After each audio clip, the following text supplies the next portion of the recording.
This man is an author. He writes stories. He has just finished writing a story. He thinks many people will like to read it. So he must have the story made into a book. Let's see how the book is made. First, the story goes to the printing shop. This workman is a typesetter. He starts the job of preparing the story so it can be printed. He types the story on this machine, letter by letter. Every time the typesetter touches a key, a mold for a letter slides into this box. Many molds together make a line. Every time the lever goes up, melted metal pours over the letter molds inside the machine. When the metal cools off, it hardens and makes a line of words. It takes many lines like this to make a page. As the typesetter works on new lines, a man takes the finished lines over to a long table. Here he arranges the lines for each page.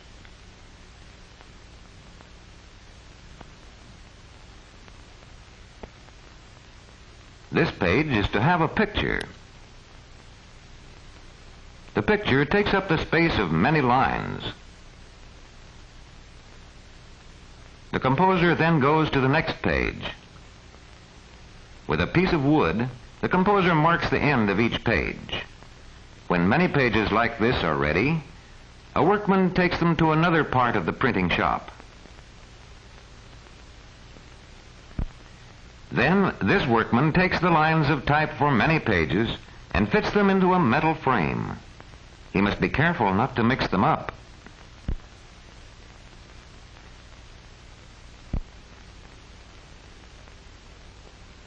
Long and short pieces of metal keep the pages apart and fill out the edges. This key locks the lines and pictures tightly in the frame. He locks them on all sides. Then he evens all the lines so that none of them will stick up. Then all is locked still tighter so that the lines and pages won't come apart. But the words and lines of type are of soft metal. They would soon wear out in printing. In this shop, they are made into copper. Copper is hard. Let's watch how this is done. This operator covers the lines and pages with a plate of wax. Then he pushes it into the press. Down goes the press, and out comes the wax plate with all the pictures and letters pressed into the soft wax.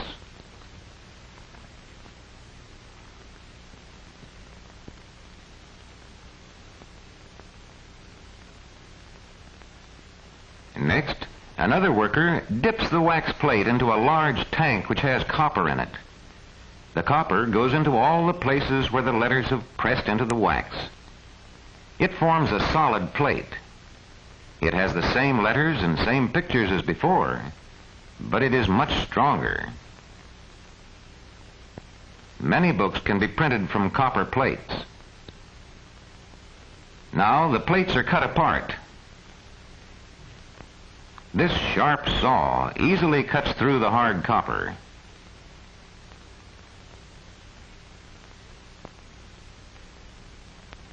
Each of these small plates has the words and pictures for just one page of the book.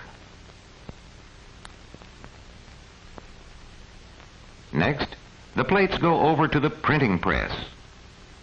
Here, this workman makes the plates ready for printing on this press. That is why they call him the ready man. The space where you see him now is called the press bed. 64 pages fit on one bed. The ready man fits every plate tightly to the bed in the right order.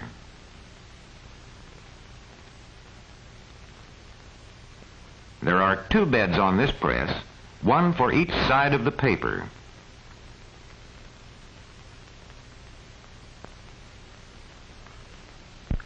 Both press beds of this printing press must be filled with plates before the printing can begin. Now, one push of a button and the big press starts. The paper travels around the drums. Rollers spread the ink evenly over the plates. First, one side of the paper is pressed to one set of plates, then the other side of the paper to the other set. Sheet after sheet, the printed pages begin to pile up at one end of the press.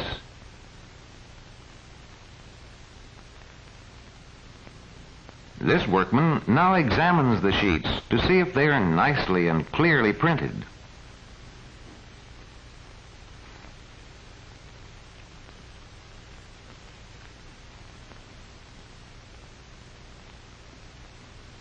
Now let's see what happens to these sheets after they're printed. Here in the bookbinding plant, they first come to the folding machine.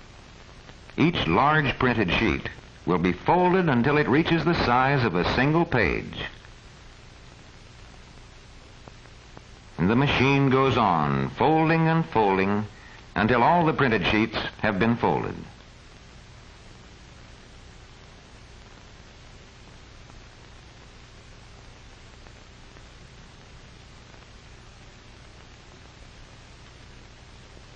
This man checks the folders to make sure that the pages follow each other in the right order.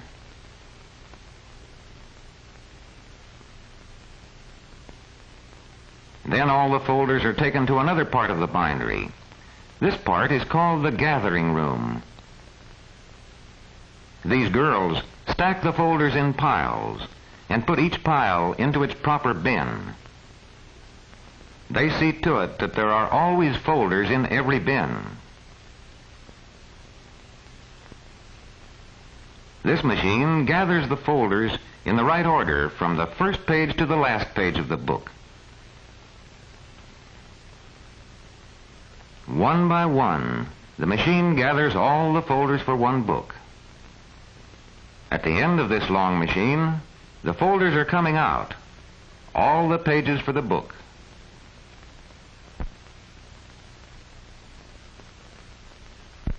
Here, other girls take the assembled folders to other machines. Here, a machine sews them together. Again, each folder goes into the machine separately. This machine sews the folders together with strong thread. The sewing will keep the pages from coming apart.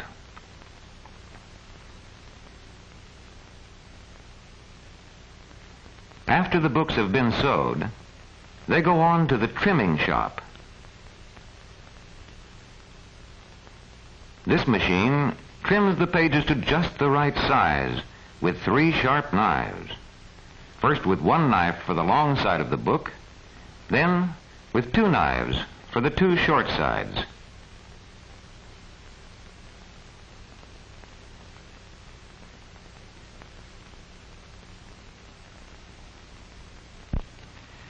But the books are not yet finished. They still need covers. Strong book covers are made from paperboard. First, the paperboard is cut just the right size.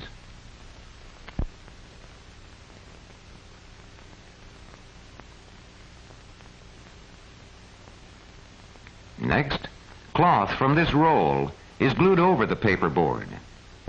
This makes covers that are strong and good-looking.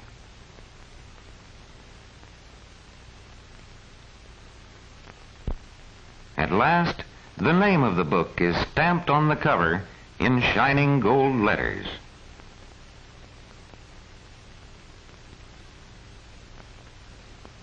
Now, the covers are ready for the pages of the book to be put inside them. One push, and the book has a cover around it. Another push, and the cover is glued tight.